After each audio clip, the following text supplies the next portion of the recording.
So when I was reading the first time I picked up Way of Kings and Rhythm of and Words of Radiance, Mm. um, I liked I liked his characters. I liked the beginnings of their journeys. I liked his world building. That was Yeah. interesting. Sanderson is great at world building. Yeah.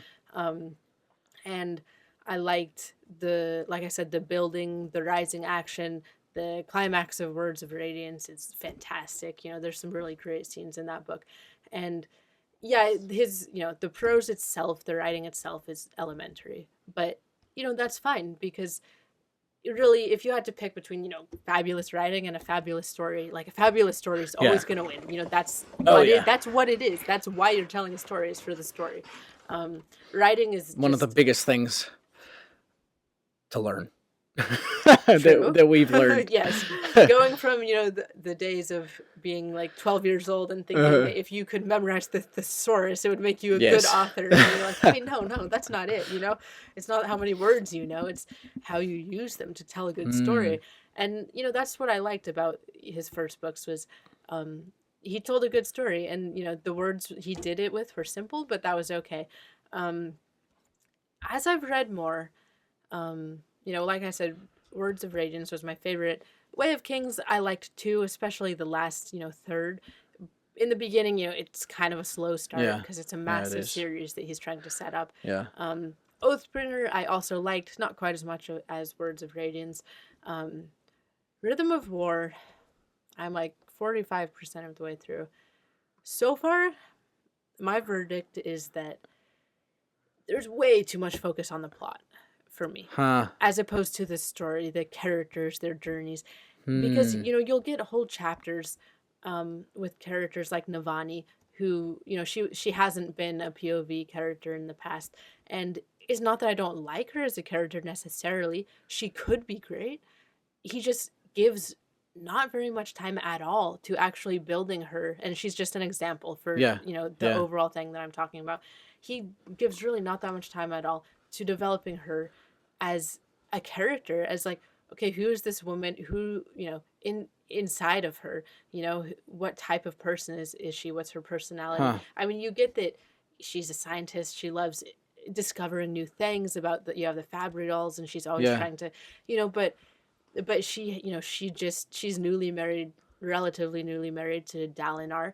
You hardly ever get to see them interact. Yeah, She's that's true. newly, Definitely. The stepmother of Adeline and Renarin. You hardly get to see them interact. Yeah. Like there's no relationships that really mean anything in her whole story. Like the only people she interacts with 90% of the time are the various scientists and researchers underneath her, and she's just going around saying, oh, good work on that, okay, try this now, good work on that, like let's try this new angle. And to me it feels like, with Navani being an example, and then stretching to the rest of the story as well, that he's trying to set up, there's a very complex plot going on, and he's trying to weave all of these strings together, and it takes a lot of time to do that.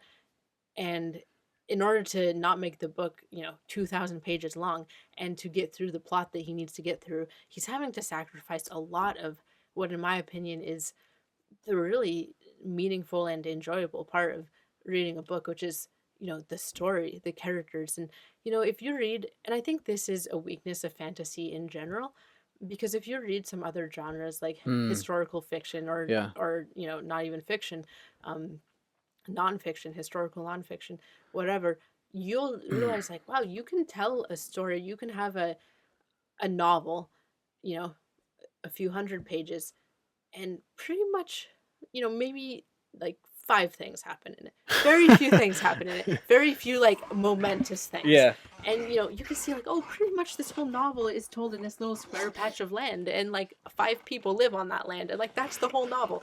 And like a fantasy author, most fantasy authors would be like, oh, you can't tell a story with that, like the world has to be ending, something has to be blowing up, like something cataclysmic has to be taking place. And this could partly, of course, be the sorts of people who become interested in fantasy are the sorts of people who like to think about those things. That's what I was just gonna say, is like, I'm not bagging on that whole the entire thing. Like, sure, make the world be about to end, blow something up, make it dramatic.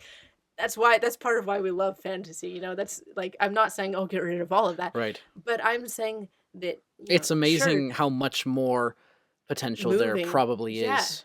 Because I say if you can combine everything we love about fantasy, you know, which Sanderson has a lot of great stuff, you know, the world building, the whole, you know, scenario that he's invented with, you know, the Spren and Shadesmar and the Shard Blades and the this and the Radiance and the Voidbringers and everything. It's like, okay, this is pretty cool, you know?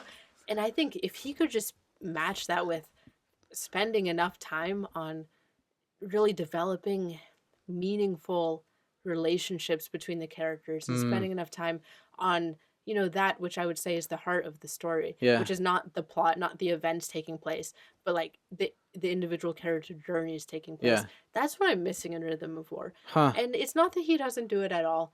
You know, you definitely see, and you know, remember, I'm only 50% of the way through. You definitely see with Kaladin, you know, he's going through a journey of, you know, laying down the spear, you know, being a warrior and turning to trying to heal himself and help others at the same time, and you know, that whole thing, that's definitely a character journey that he goes through. You know, Shallan has her own journey with these different personas that she's having to battle and like try to balance and everything, and you definitely get these character focused times where you can tell that Sanderson has written this into his outline of like, okay, you know, this is how Shallan develops along with the plot. This is how Kaladin develops along with the plot. But I'd say, to me, what's missing a lot is the relationships, because, you know, no character should develop independent of their relationships. And all the main characters are just isolated from one another too, for so much of the story. And then even, you this know, was something, I mean, really briefly, this was something for me that I actually liked in Rhythm of War. My just vague memory, or my vague impression is I liked Rhythm of War more than Oathbringer. I found them both struggling with a lot of the same things you're going through with regards to an over focus on plot, or just, you know, it's so bloated at this point. There are just too many characters to relate to. You really just start to recognize, oh wow, Name of the Wind has something going for it there. But specifically with Kaladin and specifically with Shallan, and some Adolin, probably, I did feel in Rhythm of War that more of those plot points that he has outlined, more of their actual, you know, the blows of their journey, I felt like more of them took place and more of them were satisfactory than in Oathbringer. So, you know, despite all the what I felt like was tedium or dragging a little bit, I felt like the end result was a little bit more gratifying. And of course, I finished the book. A little bit more gratifying to me because of some of the things in Shallan actually disappears for a really long time, but some of the things in her storyline and some of the things in Kaladin's coming to fruition, whereas in Oathbringer I felt like so little happened as far as actual character journey. Anyway, continue. Yeah, well, I was tying it to like, yeah, you see how each of them develops. Sorry. One key point would be that in Rhythm of War, Kaladin and Shallan are two of now many, many more characters that we're focusing on, and actually Navani and Raboniel and Venli are very primary characters and not as connected to the reader. Sorry. I think, you know, if Sanderson should focus on one thing more, I'd say it's, like I was saying before, the relationships, because, you know, for instance, you have Kaladin has been recently reunited with his parents, and finds he has a younger brother. And, you know, if you go back to how you were feeling in the beginning of the series with Way of Kings and Words of Radiance, you know, Kaladin is like, he was torn from his family at a young age, went through slavery, went through, you know, being a bridge runner, went through all these things, went to bonding with his friend, being able to use the Stormlight, and he's been through this massive transformation. And then you find out he's going back to visit his parents, and you're like, oh, like, you're so excited, you know, this is gonna be like, how is he gonna interact with them? He hasn't seen them in years. He's feels responsible for the death of his younger brother. His parents have been thinking he's like dead all this time. You know, this should be a big thing. And then it just kind of happens quietly. And Yeah. and then That was something his that parents really come bothered me in this in book. Oathbringer. Yeah, Yeah. that's an Oathbringer, and you're like, oh, maybe they'll like do more in the next book, Yeah. Rhythm of War, and then Rhythm of War comes, and his parents come to live in with him, and the dynamic between them, you just feel like I'm wanting to know what's going on between them because they've been separated for Yeah. so long, and all Totally. you get is just like And a few yeah, exchanges and yeah. just kind of playing to advance the plot, whatever's Yeah, happening. yeah, Not a yeah. lot of like how would you feel if you Yeah. had gone off to war and been in slavery and then come and been reunited with Yeah. your parents? Like, not And that much, diving into that. yeah. Yeah. Totally.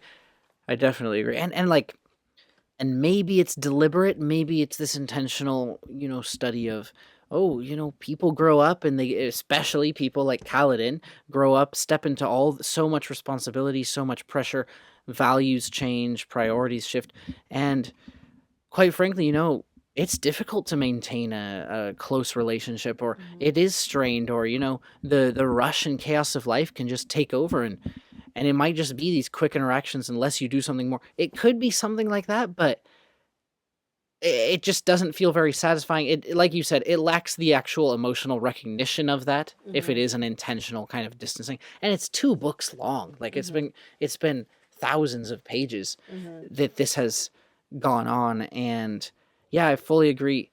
Going back to, probably because there were fewer characters as well, but when you have this climax in Way of Kings, and when they free the bridgemen, and when Kaladin frees his squad, and when he thinks back on his father, it's just so powerfully moving. It's just so emotional, and I don't know. So I mean, you wouldn't say, oh, you think Sanderson's going downhill, like he's just lacking that now. You would say you're waiting to see, plus maybe it's just too bloated with so many characters. Yeah, I would say mainly, it's not that I've lost faith in Sanderson as an author, that he's lost it, he's missing it.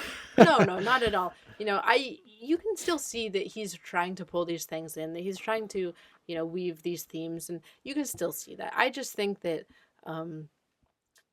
largely due to how the story has just gotten so overgrown, and like you were saying, yeah, it's no longer just like a few simple characters with their lives of like trying to save the people that they love, Kaladin trying to save his bridgemen, it's no longer such a simple thing. It's just become very complex, very, everybody has so much power now, they can move from place to place. Like, a lot of the actual journey, physical obstacles of being a slave, and just that's your obstacle, is like, I'm in chains and I can't get out. Like, there is a virtue to those sorts of struggles, because they necessitate a more simple story that lets you really get in and feel the plight of the character. And now it's just everyone's flying everywhere and using their powers, and so much is happening, and you've added 3 times as many main characters, and I think it's mainly that. Okay. I don't think it's Sanderson actually losing quality or anything like that. I think it's just difficult to give enough time to these things when the plot has become so complex. Yeah. Boom! I hope you liked this excerpt from the Jesse Tate podcast. Click through to see the rest of this episode, or go to the channel to see more content like this. Thanks.